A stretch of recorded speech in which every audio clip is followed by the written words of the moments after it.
Okay, well then let's go ahead and call this meeting to order of the Sacramento Metropolitan Air Quality Management District at 9 a.m. on August 26, 2021. If the clerk could please call the roll. Director Aquino. Here. Director Daniels. Here. Director Desmond. Director Frost. Here. Director Guerra. Vera. Here. Yes. And Director Harris. Here. Director Kennedy. Director Loloi. Director Natoli. Director Papanel. Here. Director Cerna. Here. Director Singh Allen. Director Terry. Here. Director Vang. Here. This is Director Desmond. I'm on as well. Good. Thank you. Great. Thanks everyone for being here. Madam Clerk, if you could please, let's everyone please stand for the Pledge of Allegiance. Salute, pledge. I pledge allegiance to the flag of the United States of America and to the republic for which it stands, one nation, under God, indivisible, with liberty and justice for all. Great. Thank you everyone for joining us in that. Madam Clerk, if you wouldn't mind reading the board clerk announcements. Okay. In compliance with directives of the state and Centers for Disease Control and Prevention, the physical location of this meeting is closed to the public, consistent with state guidelines on social distancing and California Executive Order N2920. Members of the public are encouraged to participate in the meeting by observing the meeting in real time at www.sacmetrocable.tv, Zoom video conference, and by submitting written comments electronically by email at boardclerk@airquality.org. Comments submitted in person will be delivered to the Board of Directors by staff. Public comments regarding matters under the jurisdiction of the Board of Directors will be acknowledged by the chairperson and accepted until the adjournment of the meeting, distributed to the Board of Directors and included in the record. This meeting of the Sacramento Metropolitan Air Quality Management District is cablecast live without interruption on Metro Cable 14, the local government affairs channel on Comcast, Consolidated Communications, and AT&T Uverse cable system. This meeting is being closed captioned and will be webcast at www.sacmetrocable.tv. Today's meeting will be repeated on Monday, August 30th, 2021 at 2 p.m. on Channel 14.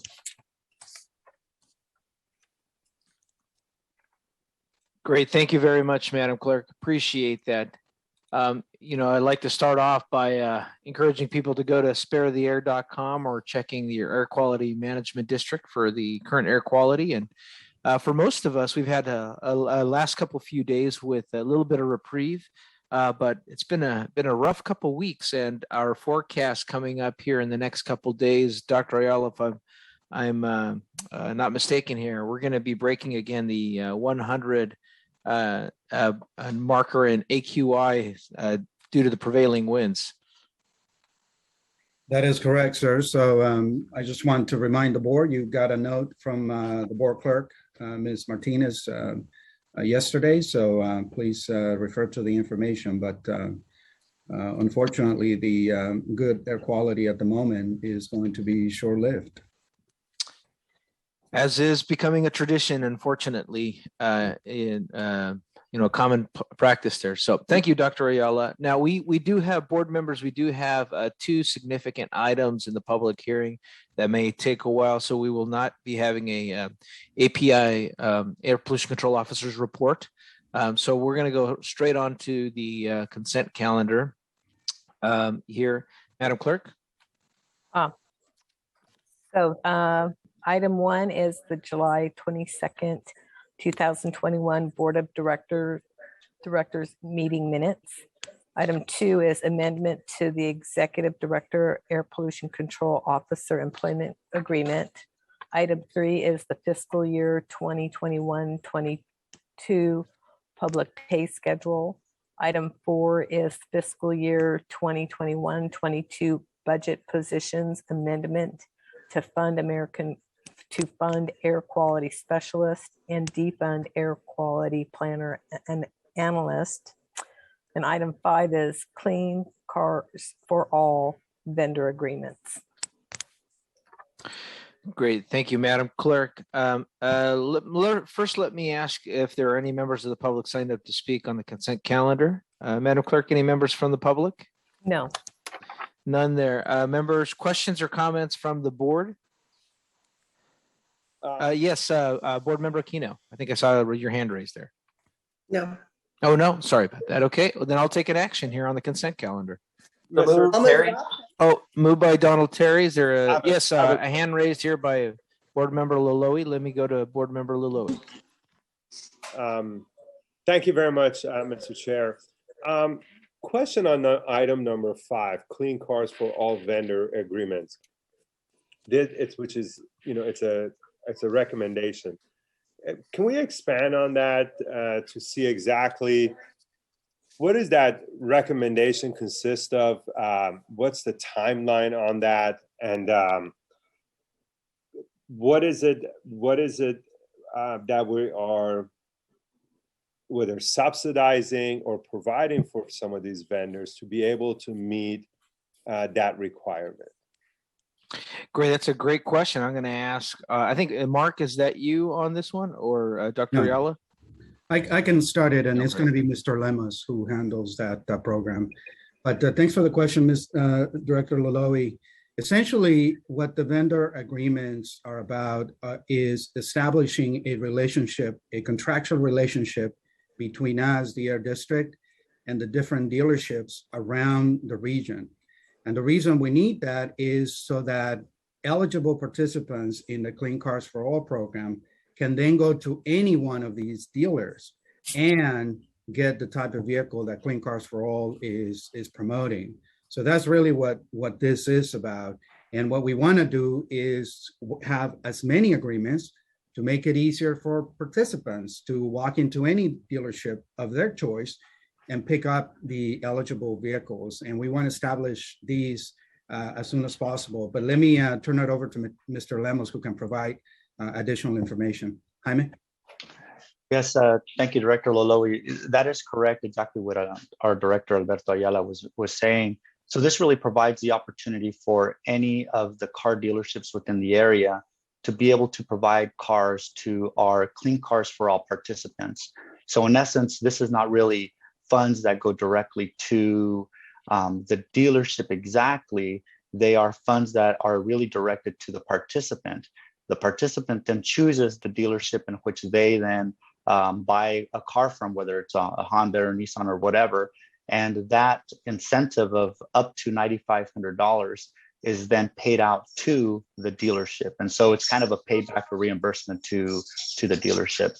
And we have two separate funds. One is the Volkswagen funds, which is going to be ending at the end of October of this year. And then we also have the Clean Cars for All, the Air Resources Board's separate pot of funds, which then will be finishing up, I believe, in 2023, I think is the timeframes for that expenditure. So go ahead.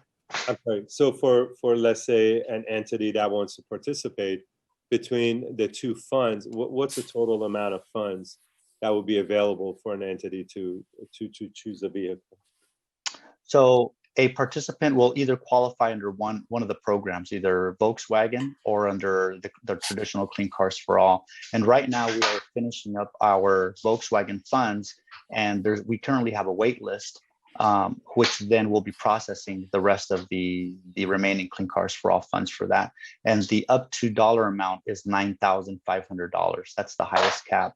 We've been working with our Air Resources Board partners and trying to increase that funding amount so that it could just be a little bit of a better incentive. And I see also that Jamil Moons will want to chime in on this.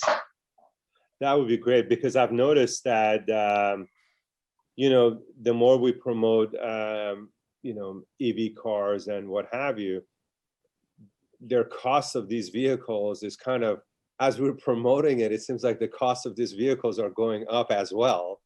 And the subsidized amount has kind of been somewhat, the same. So, thank you for answering that question, but I just wanted to bring that up to the powers to be that, if we're promoting this, then I think the subsidy on that, whether your dialogues with the state or what have you, if we want this to be, if we really want to put a dent into this, then these subsidies have to be much greater than the 9,500, simply because the manufacturers are increasing their prices on vehicles. So again, thank you very much for that valued information. No, thank you very much, Councilmember. Appreciate that. Jamil, did you have any Sure. additional comments? Yeah, and thank you, Director Laloy. That's very helpful, and that's kind of a little off target. I just wanted to come back in terms of my comment. I appreciate those comments. I just wanted to say that it's a total cumulative amount of $4 million for this particular contract. And what we're doing is we're just consolidating so that we have flexibility. So if one dealership needs to be able to accept more participants, we have flexibility to do that. But the total authority that you're providing us administratively is the total amount that's available in the two grants combined.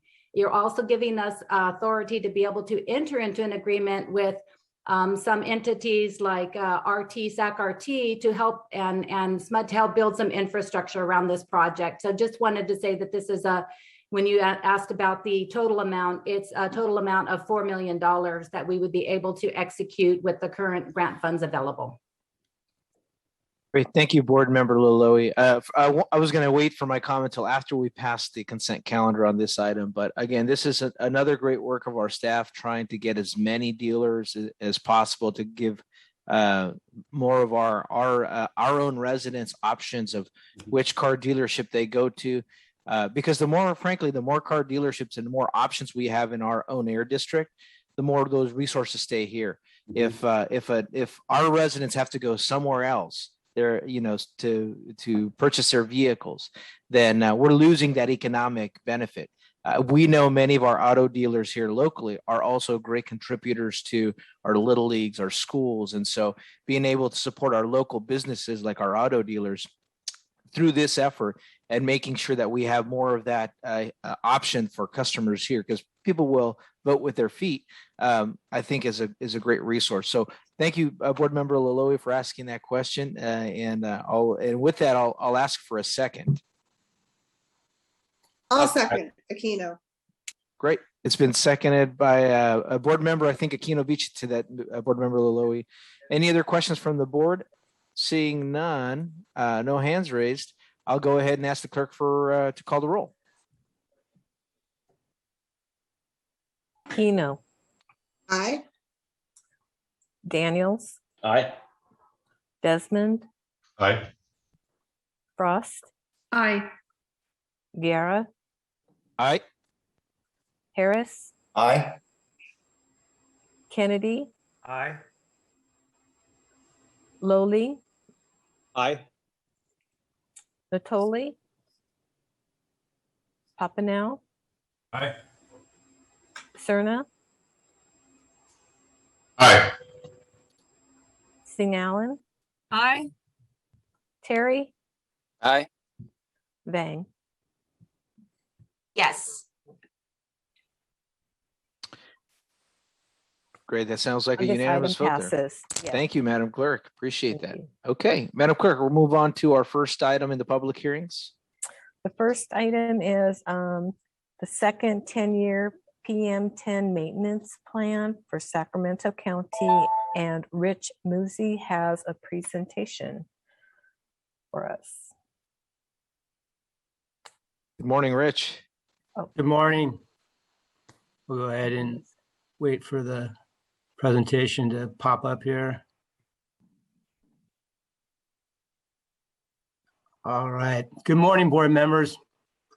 My name is Rich Muzzy, and I'm an air quality planner in the Program Coordination Division here at Sacramento Metropolitan Air Quality Management District. My presentation today will focus on the second PM10 maintenance plan for Sacramento County. Next slide, please. Before I start, I'd like to provide some background on why EPA requires plans to be submitted when they set a national ambient air quality standard. As part of the Clean Air Act, EPA set standards for 6 different pollutants that can be harmful to the public health and environment.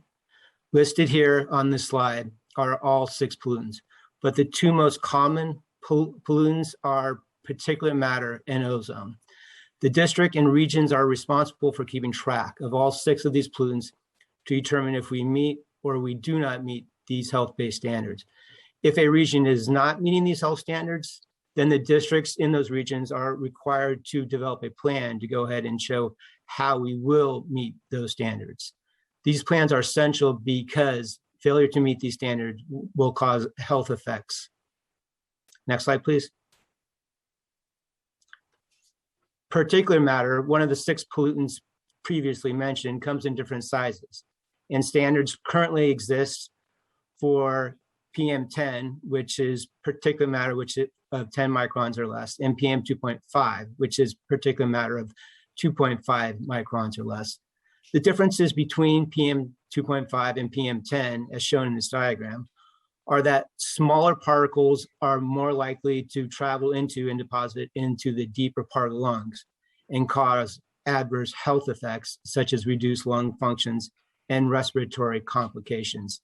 To mitigate the impacts from these health effects, a plan is required, referred to as a State Implementation Plan, or SIP. Next slide, please.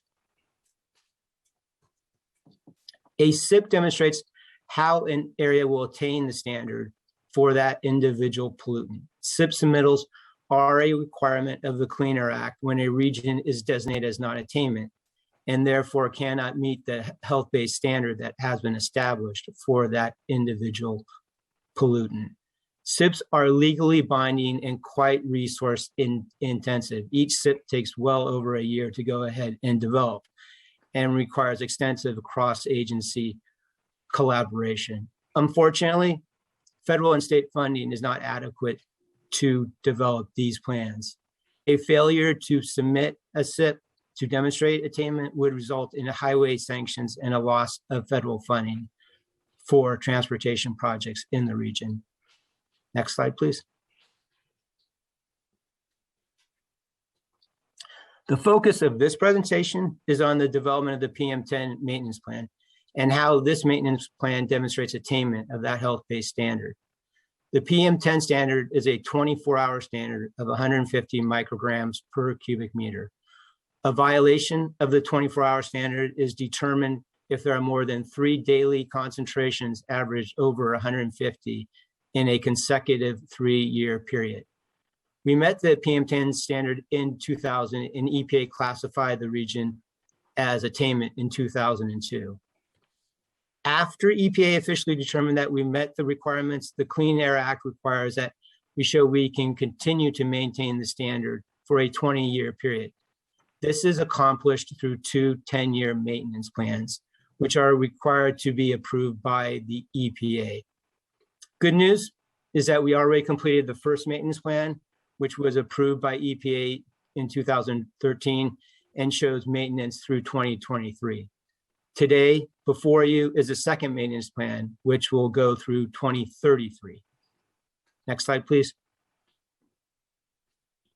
The PM10 planning boundaries include just Sacramento County, and within Sacramento County, there are 4 PM10 monitoring stations, which are shown on this figure.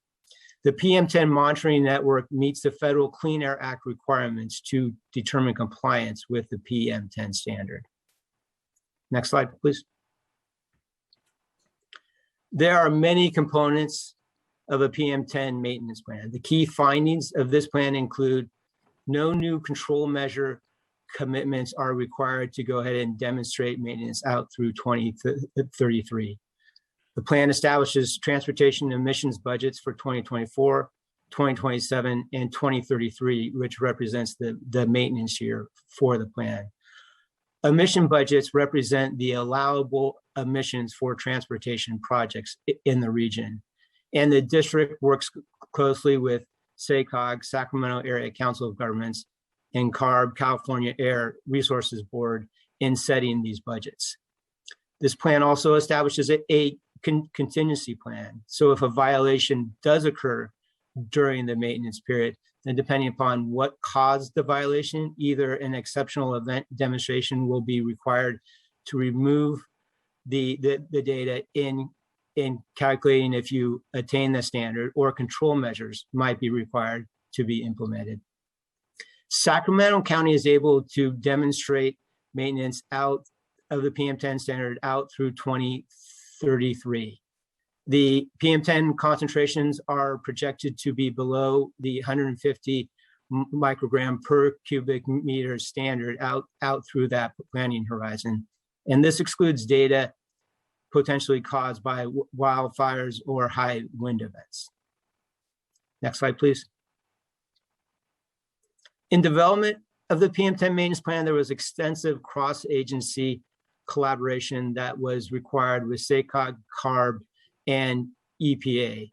SACOG and CARB developed the emissions budgets that were included in the plan, and SACOG also provided data on population and vehicle miles traveled. CARB will need to take action on the PM10 second maintenance plan before sending it to EPA for final approval. Next slide, please. The key dates in the approval process of the PM10 maintenance plan are: on July 23rd, the plan was released for public comment. The public comment period is over and we did not receive any public comments. There were minor editorial changes that were made after the draft plan was released, and these changes have been incorporated into the draft plan that was included in your board packet.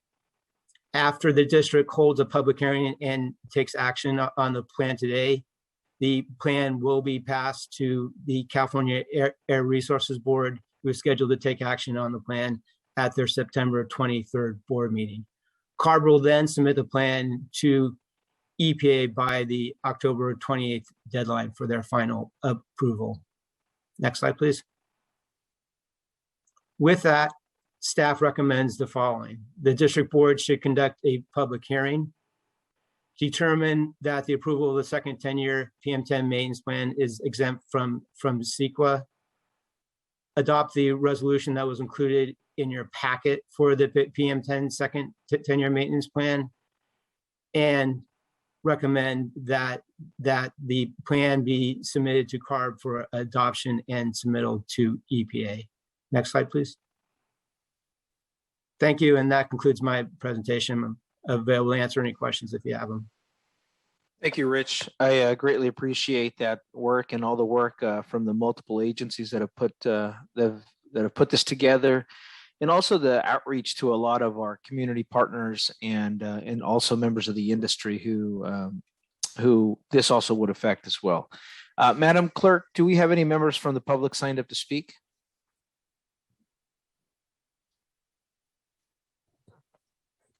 I think you're on mute, Madam Clerk. Yep, we do not have anyone. Okay, thank you, Madam Clerk.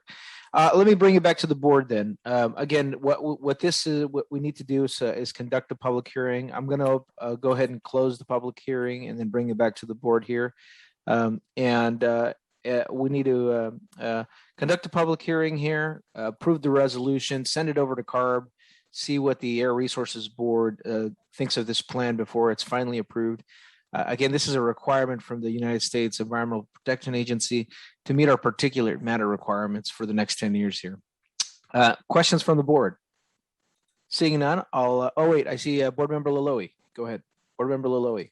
Yeah, sorry, I guess I did charge my batteries pretty well last night, so I have all this. Fired up here. So when, has there been a study done, whether by state or even by us, that when we do have fires like this, exactly what is the setback on that? Because, you know, if you look outside today, even if we make the entire county go, you know, electric, when a fire like this comes in, has there been a study to see exactly how many months or years we just got set back that we have to start all over again? Or is that scientifically does that make sense that when there is a fire like this, we have to start all over again, or we'll just say, no, we'll just continue and we can catch it up down the road? Rich, can Well- you respond to that question there? Sure. When there are wildfires or high wind events, the data is evaluated to determine if they're what's referred to as exceptional events. And if they are exceptional events, then a exceptional event demonstration is done if it causes a violation of those standards. That is, if those concentrations are high enough to trigger that we no longer achieve that standard, then EPA has strict requirements on kind of what exactly needs to be done to go ahead and determine that you can show that those are exceptional events. And then once EPA approves the exceptional event, then those data are no longer included in the calculation for your design value. And I appreciate that answer, but my question is, does the EPA or even ourselves, when we have a fire like this, exactly what kind of a setback does that for us as residents, as individuals that are very concerned with the quality of the air? What is the setback? Like right now, and I understand EPA takes those numbers out and says, well, we're not going to use this against what you guys are doing, which is great. But in reality, the fire is here. In reality, it's horrible for air quality. Is there a study to show that because of these fires, now we have a setback of 10 years, therefore we have to take even extra measures to simply just catch up to where we were 10 years ago? Has there been any studies in that category done? Because it seems like every year, and which I completely support, California comes up with even more strict policies when it comes to air quality. But yet, when you have a fire like this, I just like to know what's the setback on that. So when I talk to people and these questions come up, I can give them more of a scientific answer versus just an answer going, well, we'll come back to this. Like this fire that we have right now, did it set us back by 10 years of where we were 10 years ago as far as air quality was? So now we have to take even tougher measures to simply catch up? Or where are we? Is there any kind of studies done on that? Good question, board member. And I'll go Let ahead and me pass this Alberto over to, hold on here. Let me address, pass this over to board member, Director Ayala here. Yeah, let me, thank you, Mr. Chair, and thanks, Rich. Director Lowe, let me try to answer your question. The best way to think about this is not in terms of a setback, and that is because of the fires, the clock doesn't get restarted. The way that the federal government has laid out the approach is basically to quantify and pull out the effect of the fires. So we get back to what air quality would have been without the fire impact. And I think that's the process that Rich Mussey is describing. We do have quantification because we monitor air quality in terms of how much higher the ambient concentrations of pollution are when we are impacted during fires. And we also know from the historical trend what the air quality should be without the fire. So the way that the federal government process works is we collect the information, we tease out the contribution to pollution from the fire, and then we continue to make the argument that the region is making progress towards attainment. But in terms of, to your question, do we know scientifically how much additional pollution the fires contribute? The question is absolutely. Those quantifications, as you can imagine, are central information for air agencies. So we know that on any given fire, we can see concentration levels that are, 2, 3, 4 times the standards. The same can be said for greenhouse gas emissions. So your sense is correct, right? I mean, every time, and I get your point. California is pushing very aggressively to get to cleaner and cleaner and cleaner and eventually zero emissions. And then here comes a fire and it erodes all that progress. The distinction the Clean Air Act makes is these are natural events, and the federal program allows regions not to get penalized because we honestly have not a lot of control over these natural events, right? So I hope that I was able to answer your question, but and I greatly appreciate it. I think there's two topics we're talking here. One, fitting into the program and the funding that's going to be available for us to push our clean air agenda. Yes. Then there's the reality. And I think it would be very important, at least with the permission of the chair and the rest of the board member, I think it is very important to be transparent with the residents to say, this is where we were. These fires have brought us here. Now, as residents, we have to work even harder to achieve this. So I understand when it comes to funding, they won't use that against us. But at the same time, I think there has to be some information that from this agency is produced or made available to us so we can share with our constituents to say, hey, we were on the right track. The fire came in, and instead of 10, and my apologies if I don't know the exact scientific aspects of it, if there were supposed to be 10 particles in the air, we're at 60 particles because of this fire. So it's even more important for us today to take even extra measures to kind of fight this natural disaster that's hurting our air quality. Yeah. If that makes sense. No, point well taken, Board Member Lalohi. And I do want to thank Jamie Arno here in the Air District, because I think the outreach efforts that have been taken on are important. And I want to remind folks also, this was going to be at the end here, that we do have Clean Air Day coming up where everyone can participate and do their extra effort on that. So Board Member Lalohi, I think I'll pull you in on some of those community outreach efforts. Absolutely. I think right now with these fires, we should look at every day as a Clean Air Day, because if you've been outside today, I'm afraid to ask what those numbers are and what the harm is.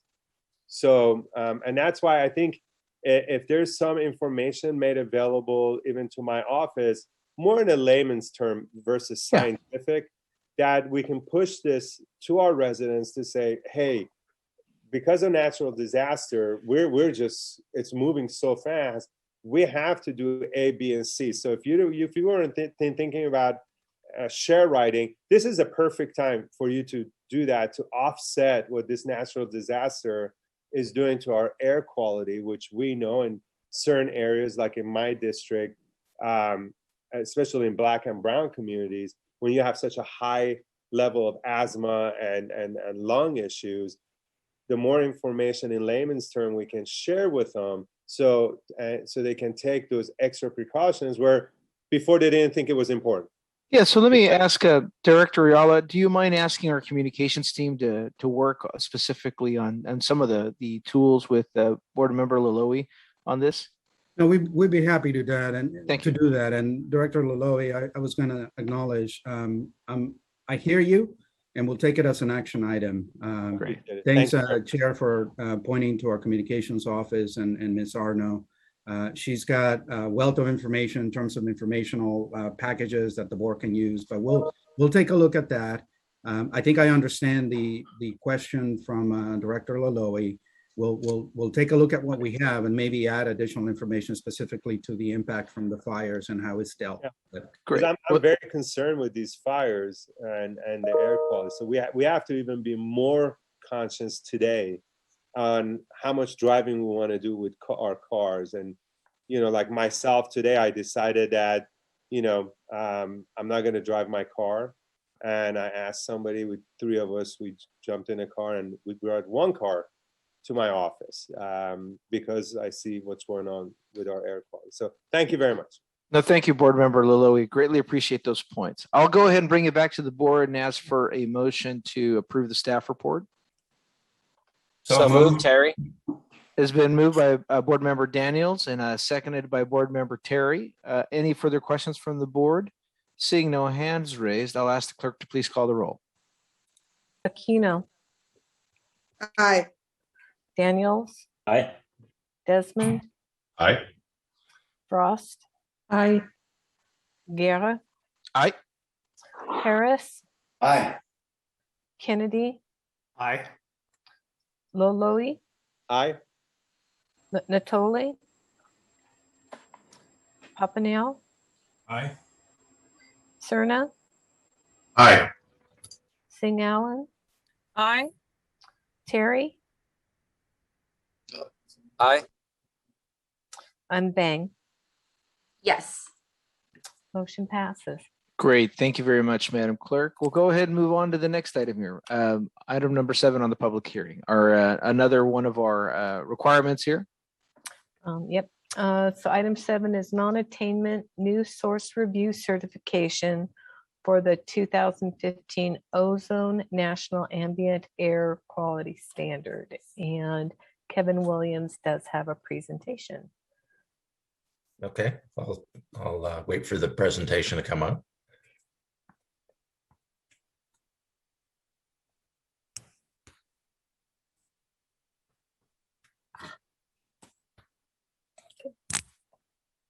There we go. Members of the board, good morning. My name is Kevin Williams, and I lead the rulemaking group at the district.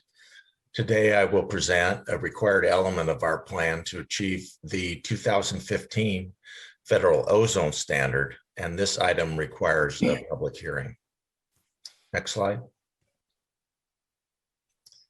You heard in the earlier presentation that Rich gave that EPA develops national ambient air quality standards, or NAAQS, for air pollutants. Based on the latest science, in 2015, EPA set a new standard of 70 parts per billion ozone in the air. Because we're in a non-attainment area for the new standard, there are new state implementation requirements we must meet.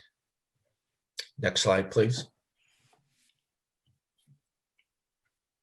This is a map of the Sacramento federal non-attainment area. The area includes 2 entire counties, the Sacramento County and Yolo County, and also parts of Solano, Sutter, Placer, and El Dorado counties. Next slide, please. This slide shows the main elements that are required to develop a SIP for the new ozone standard. The first 3, the base year emissions inventory, the RAC SIP, and the emission state certification, have already been completed and submitted to EPA. Today's agenda item, which is shown in bold, will meet the requirements of the 4th element. The last step will be the development of a plan that shows how our non-attainment area will achieve the 2015 ozone standard. This is a collaborative effort among all the districts in the non-attainment area, and this plan will be proposed for adoption by the district boards in mid-2022. Next slide, please.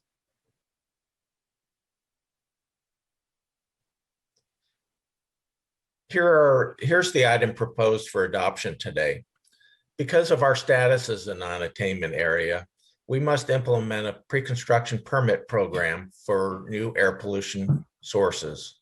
The program must be consistent with regulations EPA adopted to implement the 2015 ozone standard, including equipment that meets the lowest achievable emission rate, emission offsets, and the opportunity for public involvement. Non-attainment areas must determine whether their existing non-attainment NSR rules meet the requirements of the 2015 ozone standard. Next slide, please. There are 2 district rules that implement the NNSR in the district. EPA approved both of these rules for the 2008 ozone standard. And the rules that we have are Rule 214, Federal News Source Review, and Rule 217, Public Notice Requirements for Permits. After comparing the EPA regulations to the district rules, staff finds that the rules meet the NNSR requirements of the 2015 standard also. Staff has prepared a certification document to demonstrate how the rules meet the requirements. And this document is what's proposed for adoption today. Next slide, please. Here are staff's recommendations for today. First, conduct a public hearing. Determine that the adoption of the NNSR certification is exempt from the California Environmental Quality Act. Approve the resolution adopting the NNSR certification, and direct staff to forward the NNSR certification to ARB for submittal to US EPA.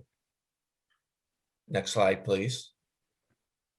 Thank you, and that concludes my presentation. I'd be happy to answer any questions you have. Okay, well, thank you very much. First, let me start off with the board clerk here. Madam Clerk, do we have any comments from the public signed up for this item? We do not. Great. Appreciate staff for all their outreach on this effort. I know these are multi-year plans that take a lot of work to get to. Let me bring it back to the board here on the question of non-attainment news sources and our review certification. Any questions from the board? If not, then let me see. I'll ask. I know we're going to lose some folks at a little after 10, but let me ask for an action from the board here.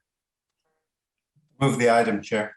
Chair, Okay. before we move the item, can we please open and close the public hearing? Thank you very much. Board Member Harris? Yeah, I'd be happy to open and close the public hearing and move the item forward. Very good.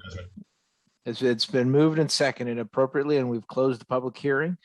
Any other questions from the board? Seeing none, Madam Clerk, if you could please call the roll. Aquino, Aye.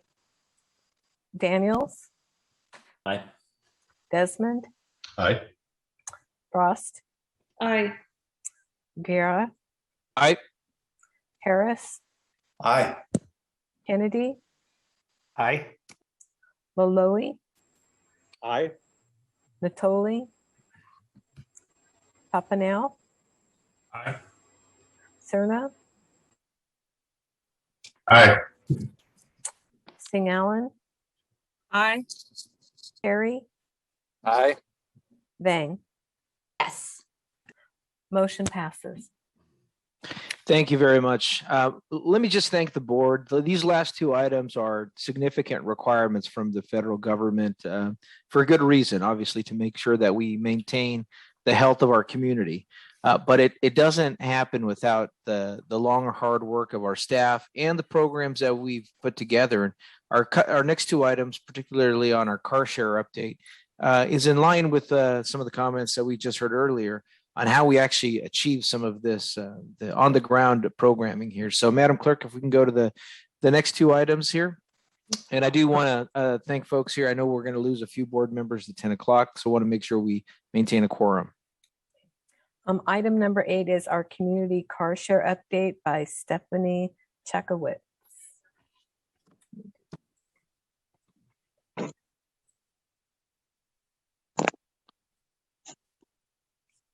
Good morning. I'm Stephanie Charkovitz with the Sacramento Metropolitan Air Quality Management District, lead staff implementing the Our Community Car Share Sacramento program. Our Community Car Share Sacramento is a pilot project that provides electric vehicle car sharing to low-income, disadvantaged community residents. Sac Metro Air District is the grantee, and the program is funded with the California Climate Investments through California Air Resources Board Greenhouse Gas Reduction Funds.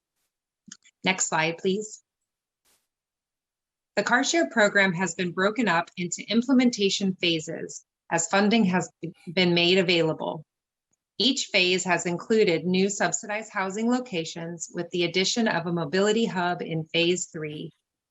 Each vehicle has a dedicated level 2 charger and parking space.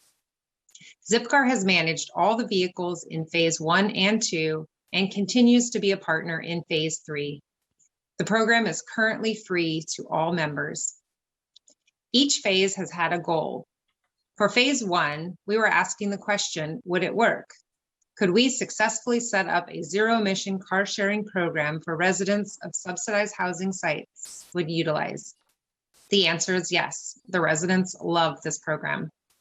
In phase 2, could we repeat our success?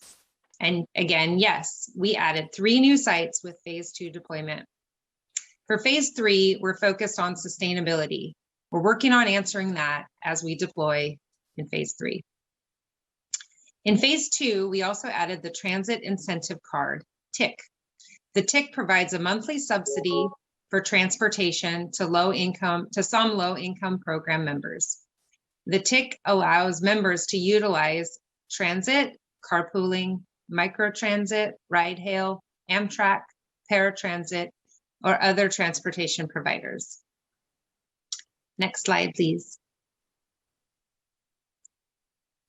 This is a map of the car share sites. The phase 1 and 2 sites were selected by the partnering housing agencies based on where there was the greatest need and where they felt the program would be best received. Sites are purposefully clustered so that residents can share the cars amongst the other communities. In phase 3, we're welcoming 2 new housing agency partners and the mobility hub. Next slide, please. We've learned a lot from this program. We naively thought that a free program would sell itself. Residents were very reluctant to sign up and give us personal information. They didn't know us. We quickly learned that a government agency was not the best to deliver this message. Therefore, we enlisted the help of local nonprofits and community groups and successfully launched the Car Share Representative Program.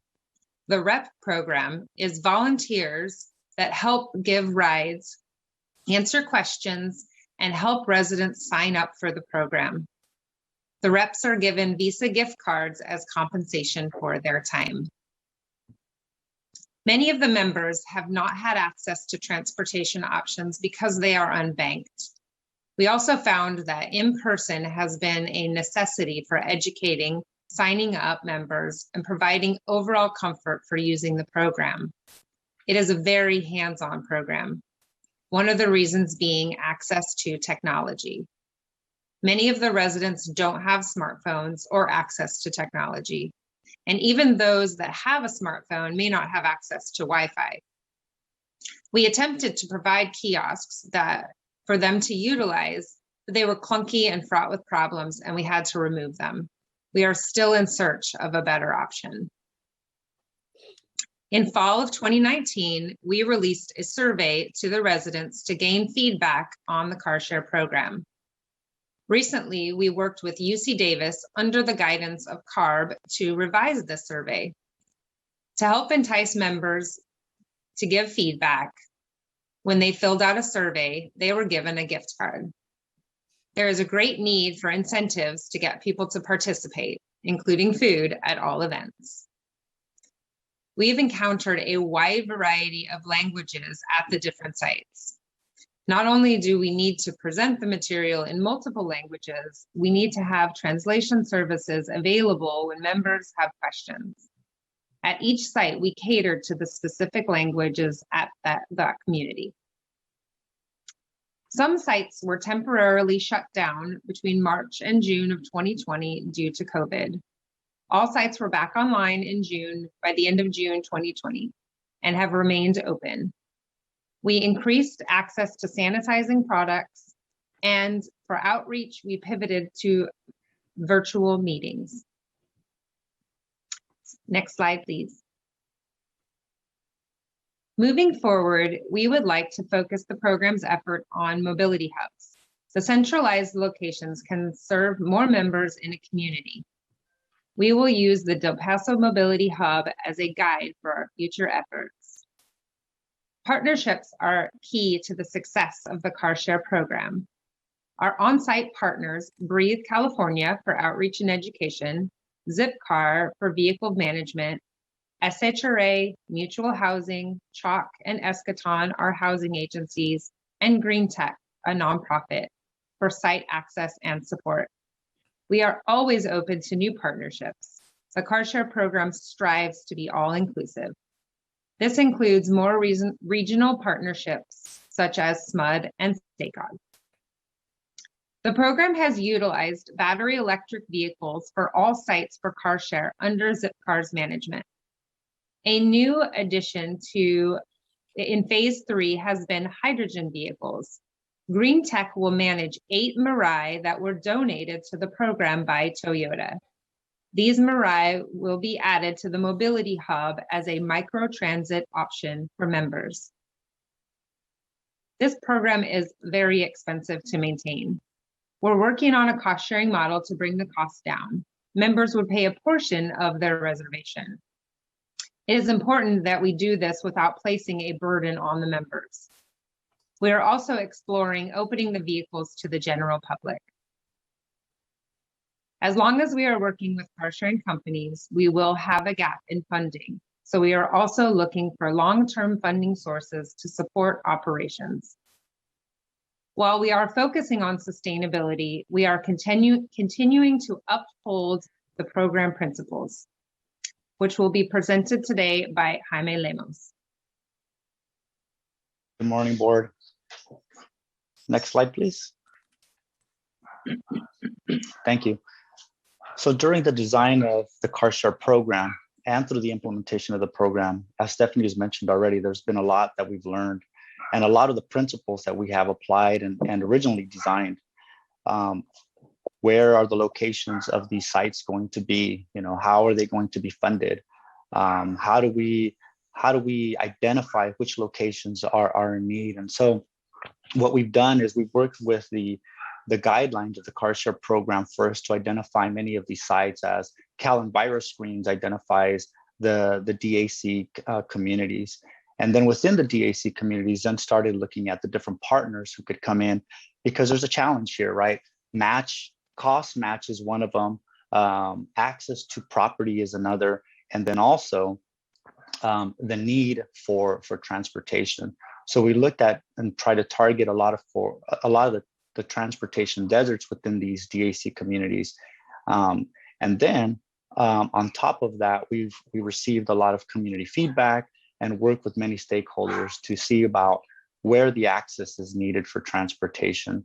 Of course, the dollars only could go so much. So the partners is where we brought them in, and of course they bring in the cost match to help support the rest of the program.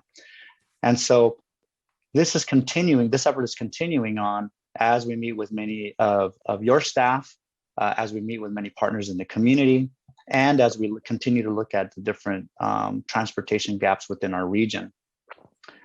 And then speaking of transportation gaps, we're working really closely with our partners like SAC-RT to make sure that one program doesn't supersede the other, but they both work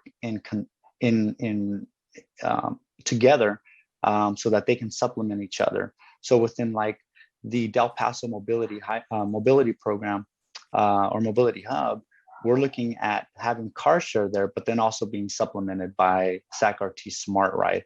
And so we're looking at these different sites, right? We're looking at the light rail locations as well as potential sites.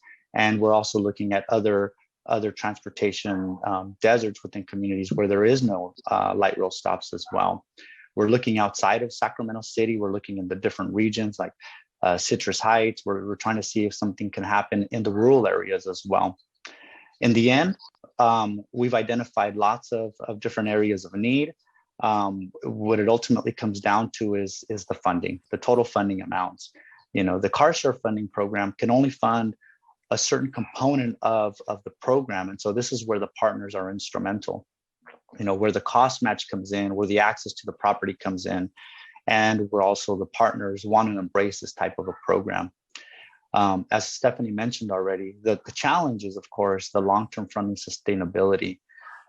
We know that the Air Resources Board cannot continuously fund this car share program forever. And so we're internally looking at, where can other programs potentially supplement some of these operational costs, the capital costs for the equipment, but then also looking at our partners to see if this is something that they themselves can also join and even own themselves. So working with SHRA and the different housing communities, and as new developments even come up, is this a potential to start a car share program and then they can own it on their own?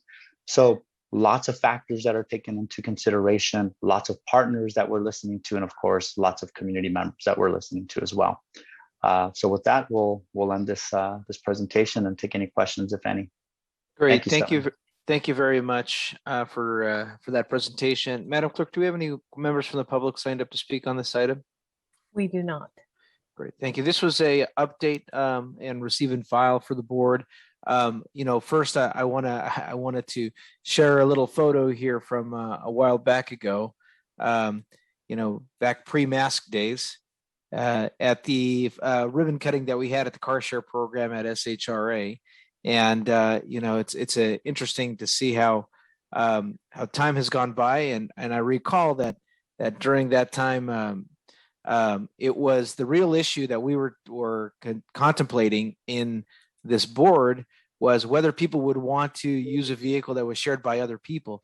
And that seems to be not an issue at all. I think some of the misconceptions that we thought were completely not the ones that were actually the ones that were the barriers. But I do want to thank the staff for this. We know that housing and transportation are the two major impacts to a lot of low-income families, and being able to reduce those costs through car share, through affordable housing communities like mutual housing and others, and is a way that we're helping uplift people kind of get on their feet and into their own path of financial independence. With that, let me go back to the board here if there are any questions from the board. Seeing none, I want to thank your staff. Again, Dr. Ayala, this is a great program. We still got more to learn about how to make it work, and we'll look at a report further on along the line on this program. Madam Clerk, can we go ahead and go to the next item here? Item number 9 is Administrative Service Division Update by Jamil Moans. Good morning. Great, thank you. Again, Board, Jamil Moons, the Administrative Services Division Manager. With the chair's permission, I do understand we're short on time, so I will go quickly through my presentation and just entertain questions perhaps at the end if there are any. Thank you, Jamil. I just have a few important activities to share with you, events that are occurring at the district. Next slide, please, Virginia. First, I wanted to share that we're in the middle of our audit. So we have our annual audit where we have external auditors come in. They did the preliminary audit through the summer, and they will be doing the final audit in the beginning of October. So we are getting all of our final numbers together for last year, so fiscal year 21. And just a sneak preview, it's looking really good. We're coming out quite favorably with some of the final numbers that's coming in, so that's really good news. And that audit will come back to the board for approval. We're anticipating in January.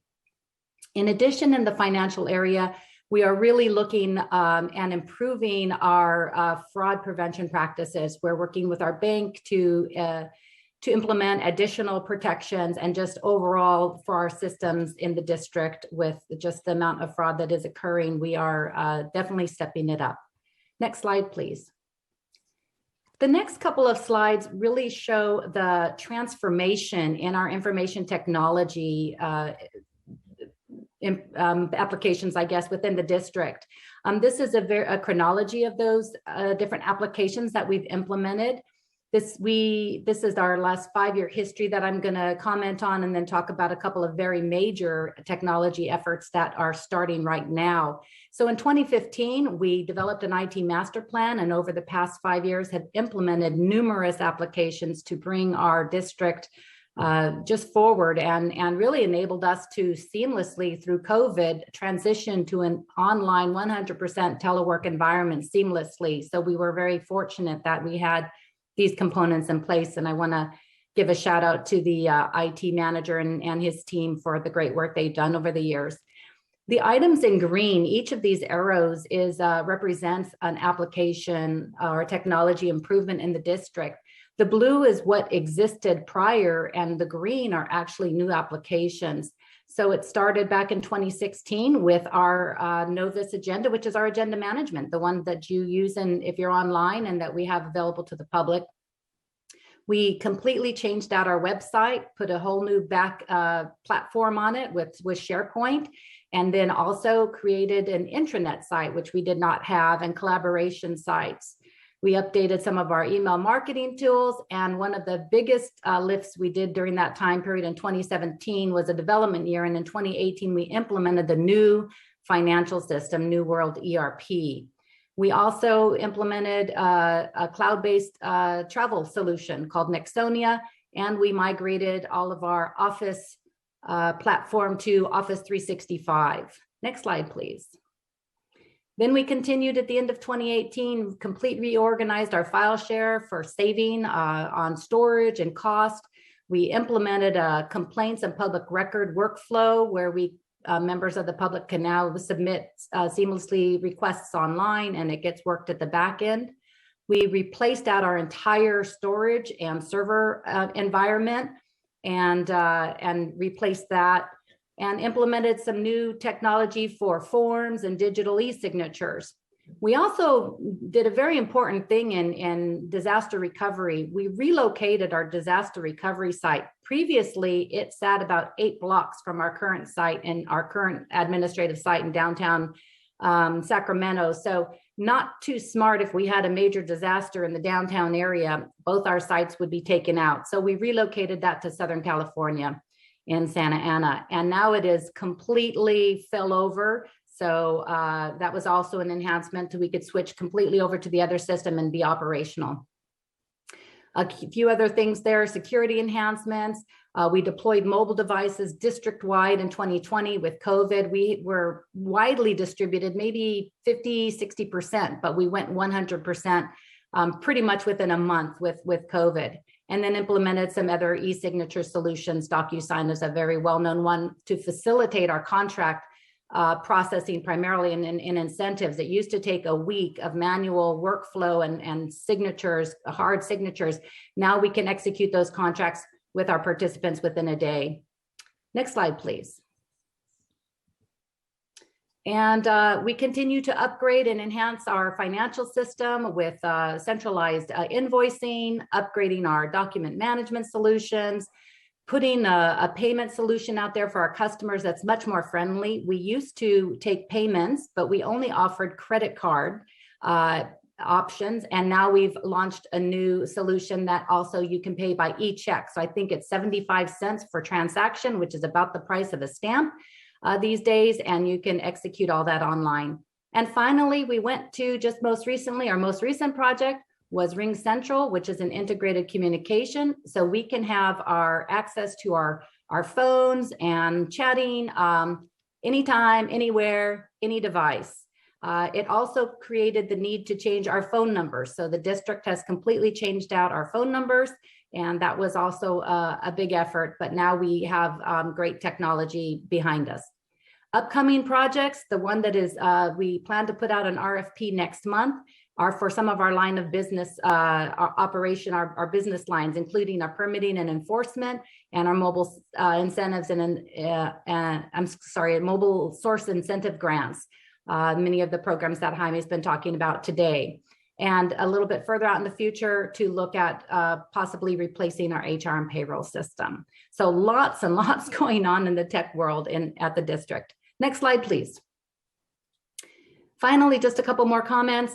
Document management. We are engaging in a very, I would say, aggressive process this year to just, this is something that's ongoing that all of us have to do, but we're making an extra effort, and we have a coordinated effort from our board clerk, who's going to lead us to get us just compliant and clean up all of our paper records, get things scanned in, make things more accessible, do all that kind of fun projects that we all love.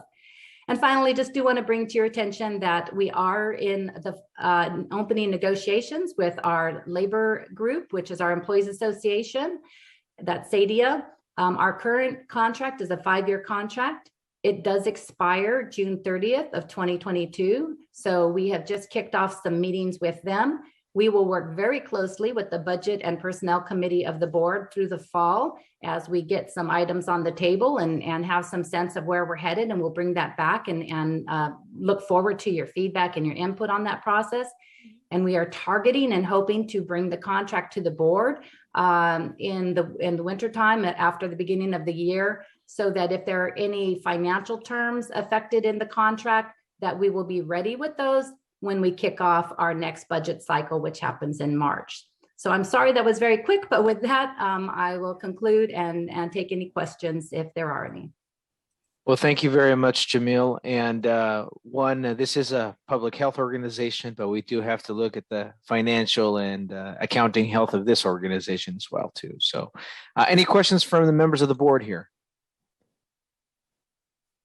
Seeing none, this is an informational item. Madam Clerk, do we have any members from the public signed up to speak?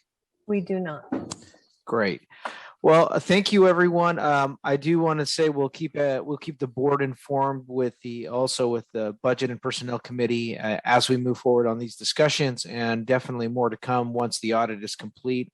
I recently did meet with our auditor to go through the plan, and as you heard from the staff here, we'll probably be hearing the audit in January here. I believe we also have to submit an application in December, Dr. Ayala. So I know we don't meet in December for our audits, but if we need to have a urgent meeting to submit one of our audit applications, would you let us know with good timing? Because I know we're not scheduled to meet in December. Of course. Great. Thank you very much. Well, board members, that concludes the work of on the agenda. The last items here are members from the public on items not in the agenda. Madam Clerk, do we have any items, any members from the public wishing to speak on matters not on the agenda? We do not. Great. Board member ideas, comments, and AB 123 reports. Any board members? I don't see any hand raised. So with that, I want to thank everyone out there. Please, keep an eye on the air quality, stay healthy, and thank you everyone for your efforts. We're going to adjourn at 10:08 a.m. Thanks, everyone.